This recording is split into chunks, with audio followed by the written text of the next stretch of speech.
My name's Michael Burling. I'm 35 years of age and people call me the Dogfather. My qualifications are that I'm an animal behaviourist and I'm also a pet obedience trainer. I've been working with dogs for a lifetime really. I've been born and raised around dogs.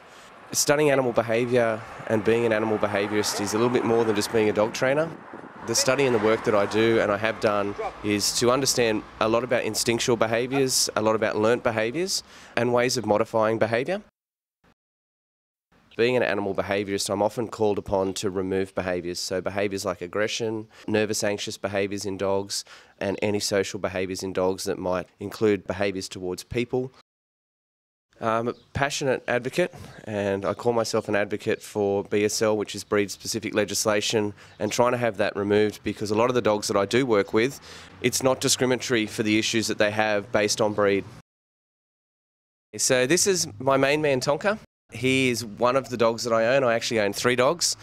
He's 2.5. He's a Staffordshire Bull Terrier mix. We go and work every day for hours on end. He doesn't do it for money, he does it for love, affection and pats, so I love him. Every dog I work with goes through a process of 4 sessions over 5 weeks, one-on-one, and then we integrate them into our group therapy sessions, which are held every week. The Saving the Underdogs motto is about working with dogs that are on their last chance, or in a lot of cases haven't been given a chance previously. It's about working with rescue organisations. It's about raising awareness and raising funding for organisations through donations. We do fundraising activities such as community barbecues, and that motto, Saving the Underdogs, for us is really about being an organisation people can call and say, look, we've got a dog that needs help, and sometimes we are their last chance, but we always give them a chance, and that's what I'm really passionate about. We recently worked with a very special case, and that was a German Shepherd whose name was Jack, and Jack came to stay with me for his rehabilitation, and when he arrived with me he was on death row, so his owners had made the decision that they were going to put him down. Jack has shown aggression towards people. Through Jack's rehabilitation we've used the services of Katie here, who's a remedial massage therapist. Most of my clients are seeing me from things like arthritis, hip dysplasia, elbow dysplasia.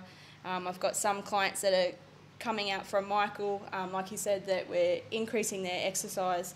So you just want to make sure that by doing that we're not causing any further damage and that the dog is still comfortable. But in the case of Jack, he'd gone through a process where he hadn't felt relaxation or touch.